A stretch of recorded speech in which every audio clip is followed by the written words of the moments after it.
Après le ravitaillement à 2 bras, c'est bien le mythique mur de Dodane qui vous attend.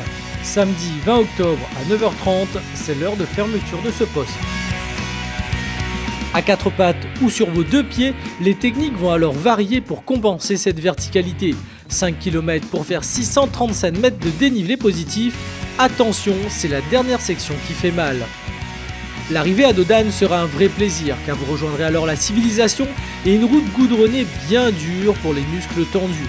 Attention à la circulation, c'est le code de la route qui s'applique ici. Passez le piton de sucre et vous rejoindrez le sentier Cala. C'est là que vous retrouvez les coureurs du Grand Raid. La descente vers la possession qui semble interminable dans une température de l'ouest de l'île.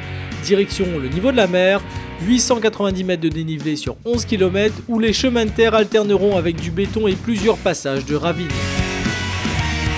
Avec la fatigue accumulée, la différence peut se jouer ici. Une positive attitude sur la difficulté récompensée par des chemins plus larges et roulants.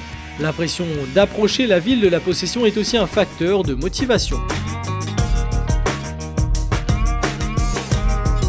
Arrivé au parking, prendre à droite sur la voie privée de la résidence Grande Montagne.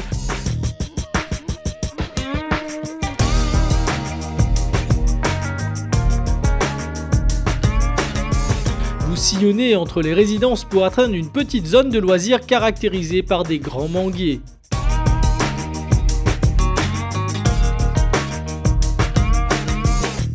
Longez la ravine et après un petit passage à l'école pour un ravitaillement, la même ravine vous conduira à la route départementale, une longue ligne droite où il faudra respecter encore une fois le code de la route. Voilà donc une route qui sent l'écurie. Le chemin Crémont dit chemin des Anglais est la dernière difficulté. Simplement des montagnes russes au-dessus de la route du littoral avec vue imprenable sur la mer. À ce stade de la course, vos pieds abîmés sur les dalles désorganisées seront l'objet de toute votre attention. Chaque pas compte et les erreurs ne pardonneront pas à cette distance de l'arrivée. Des places peuvent se jouer ici. Et malgré la fatigue, obliger son organisme à boire et à s'alimenter sera le défi. Après le passage de la grande chaloupe de son petit train, la famille et les amis peuvent booster la dernière ascension de votre diagonale des fous, la montée de Saint-Bernard.